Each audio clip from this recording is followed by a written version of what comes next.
Hi, welcome. If you're new to the channel, my name's Elliott, and you're watching Rickety Ski Reviews. Today, we're gonna be talking about the Salomon QST 92 finally. I have been wanting to review a ski for a really long time, mostly just because when I do my kind of value finds, a lot of times, at least last summer, I found the Salomon QST 92 on a steep discount. It's a very affordable ski, and so when I see that kind of value, I want to be able to recommend it wholeheartedly and actually skied on it. So today, I'm going to tell you all my thoughts about the Salomon QST 92. My first impression with the ski, honestly, was wow, this ski can go everywhere. I am having so much fun blending that line. I talk about this a lot with all mountain skis, that I want a ski that can blend the line between carving and off-trail, and this definitely leans more on the off-trail side of that, but it still does a very good job on both ends. So the first thing I noticed was like, wow, this ski is really fun to take everywhere, and that 92 width is really comfortable.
I didn't feel like discomfort with too much width or it was too narrow to comfortably go anywhere on the trail. This was a very happy medium and a very comfortable ski, kind of going anywhere. Now first let's talk about the bad, and then we'll talk about the good. The bad with this ski, honestly, is pretty minor. This is an excellent ski, so these are gonna be mostly little nitpicks, but I want you to know, because if you're gonna buy the ski, you wanna know this stuff. You wanna know the shortcomings of a ski before you buy it. So from my perspective, here are the shortcomings that I found. I will be reviewing the ski as an all-mountain ski. When I talk about the ski shortcomings, it's in that kind of arena. The first thing I noticed is with that Salomon QST bulge, sometimes it takes a little while for the skis to kind of catch. There are certain skis that can kind of do it on command. Obviously the Atomic Maverick, the Stokely, skis like that, it's pretty quick to get your turn initiated and going.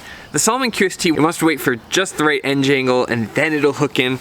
So just so you know, it can take a little bit for the turn. The turn when you get into it feels good, but it takes a minute to kind of line up before it's gonna kind of hook and send you on your way. The other thing you'll notice with that QST kind of bulge in the front is that while that provides you a very comfortable turn, and I said that in my review of the QST 98 and the QST 106, the way that it kind of hooks up feels good. But while that feels good, with that little bit of bulge in the front, it really isn't a very accurate ski. Like with comparable skis like the Stokely or Atomic, when you kind of set up the turn, or even the head core, when you set it up, you know kind of exactly where it's gonna go.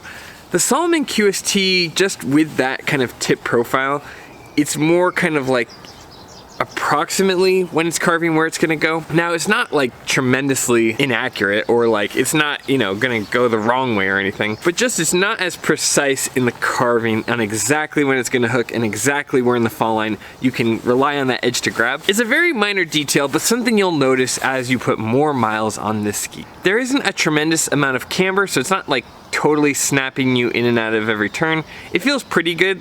I think that with that kind of double sidewall, you get a good feeling in and out of every turn, and it does create a good platform on the tail of the ski, but it's not kind of that like really snippy, snappy feeling you get out of Atomic Maverick, head core, things like that, where they're really like springing you out of the last part of the turn. It's good, but it's not great, so I just want to distinguish it from some of the top performers. Again, this ski is getting a very high rating, but I want to, for you, discern the difference. All right, now that we've talked about the bad, let's talk about the good. And there is a lot to love with this ski. There's a lot going on here. So first off, I love that Salomon QST bulge. The way it holds you at the apex of the turn is always so comfortable.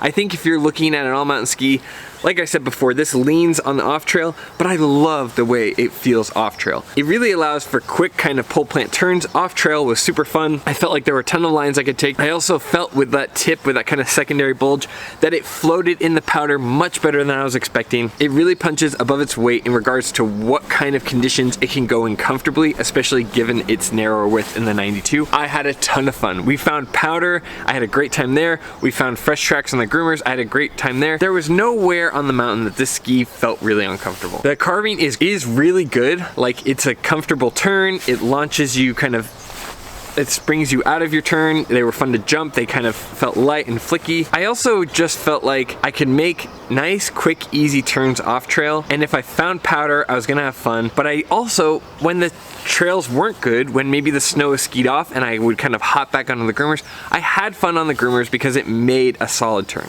Now, it's not as snappy as an Atomic Maverick. It's not as snappy as a Stokely Storm Rider, but it's a comfortable turn and it's giving you the full turn A to Z. It's not gonna give you kind of that precision. It's not gonna give you that power. It's certainly not a crud cutter. It's not like a K2 Mindbender where it just plows through things, but it feels good. If you're somebody who enjoys carving and still wants to savor a turn, you're gonna get that out of the QST 92 and you're gonna have fun.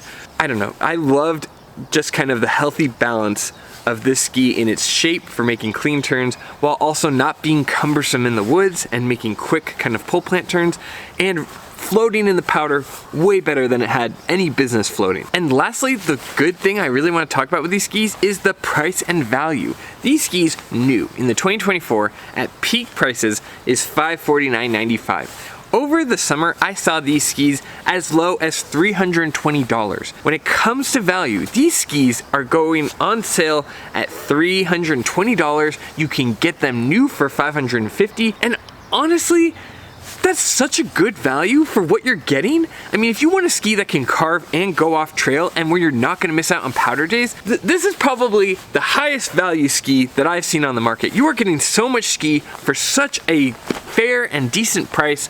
I can't believe I don't see more people on the QST 92. I think the QST is kind of known as a powder ski, especially when you look on social media, that's kind of what you see. But this ski is a very, very capable all-mountain groomer when you get into the QST 92. It's not like the Atomic Bent series where they get narrower and they lose a lot of the attributes that make them fun. This ski really carries its attribute. I own the QST 106s and love those for powder skis, and I still had a blast on the QST 92s. This is one of the few lines where I feel like you could get a QST 92 and get a QST 106 and be covered the majority of the time and have fun the majority of the time. And you know what? Most days I'd probably be on the QST 92. So I think it's a tremendous value. I'm shocked I don't see more people on it. And finally, the last thing that I really loved about the Salomon QST 92s is they're comfortable. They're really comfortable.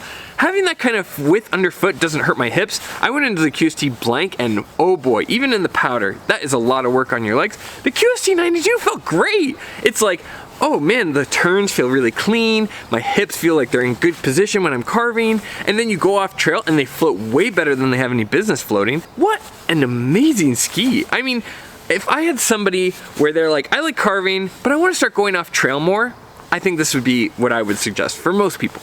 It's such a good value, it's such a nice ski, it holds up so well. What an amazing, amazing ski. And just, like I said, the comfort alone is really what astounded me. I could see myself skiing on these 5 days in a row without any complaints. Comfort when it comes to skis is kind of a weird thing to explain, but I would just say with the width, the turns felt comfortable, they weren't cumbersome, my hips didn't hurt, none of my legs hurt. This was just such a comfortable ski, and I could really see myself putting a lot of mileage on these with no complaints. And having them on almost any day and being really happy. While I've got your attention, the next thing I would ask, if you like this kind of content, please consider hitting the like and subscribe button. I paid to review these skis myself. I have no sponsors, no nothing. The way that I pay for that is by you guys watching. So thank you everyone so much for watching. I really appreciate it. And if you want to support the channel, that's a free way of supporting the channel. If you want to join our members, that has a few perks to it. But really, I just wanted to say, consider doing that because I don't get paid by anyone. I just find this stuff really important. This is something I really care about, so if you want to support the channel, that would really help out a lot.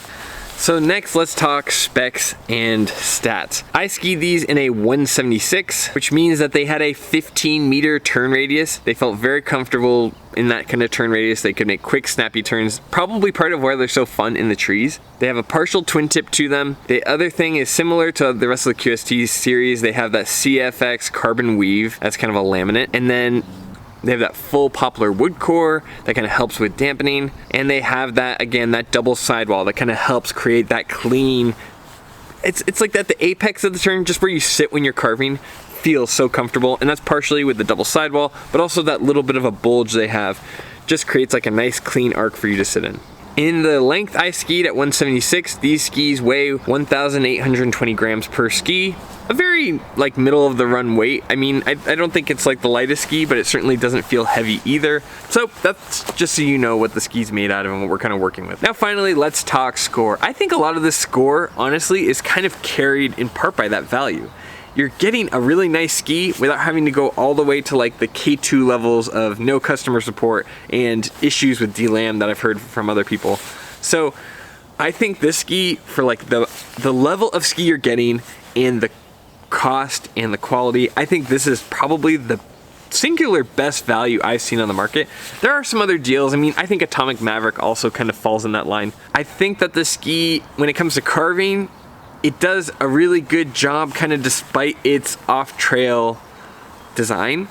You know, it's not the most precise ski. It kind of has some weird things where like you have to wait for it to be in the right spot on the fall line. You can't just like force an early turn. So it can have some lack of flexibility when it comes to like really precise carving, but it more than makes up for that in how good it feels off trail. I would say these are like comparable to an Atomic Maverick, where the Atomic Maverick I like a little bit more in carving, and the Salomon QST I like a little bit more in off-trail performance and just versatility and comfort and how good they feel going everywhere. Overall, it's lacking a little bit in precision, but it makes up for it in general with its comfort and its off-trail performance. So for me, personally, I'm gonna give this ski a 9 out of 10. I think for what you're paying, you're getting a ton of ski, and this is a very easy recommendation for people who like carving, but wanna start to kind of go off trail more. They're not fully ready for powder ski, they're not fully ready to kind of commit to that, but they like carving and they wanna start to wander off more. And I think if you're that person where you like kind of quick turns,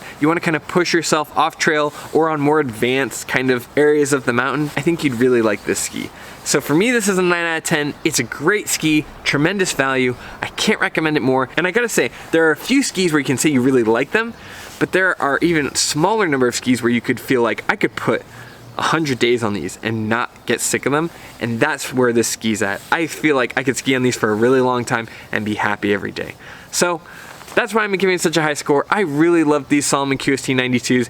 It's no big surprise. I actually like them a little bit more than the Salomon QST 98, just because I felt like they provided more comfort. They were a little bit more fun in kind of the tight turn radius scenarios off trail. So that's why they're getting such a high score, but that's my opinion. And like I said before, I'm not sponsored, I'm not paid by anyone. I'm just giving you my honest opinion on these skis that I'm trying. So anyway, that's the end of my review. Salomon, if you're watching this, send me some skis. I go out and demo all of these skis from my local shop. There are certain skis you have that I cannot try because they don't carry that. So Salomon, quit dodging my emails. Send me some skis. I'd love to review them. I don't know. This is my final plug to Salomon. I don't know if you guys are listening. I don't know who you guys have working over there, but send me an email, ricketyskireviews@gmail.com. But more than anything, everybody here, just thank you for watching. I really appreciate it. I know you guys take time to watch my videos, watch my reviews, and it means the world to me. Because like I said, I'm not some sponsored guy getting paid by some corporation. I'm just out here in my backyard telling you the truth about how skis feel, what their drawbacks are, and what they really shine in. So thank you so much for being here, and as always, I'll see you in the next one. See ya. Woo!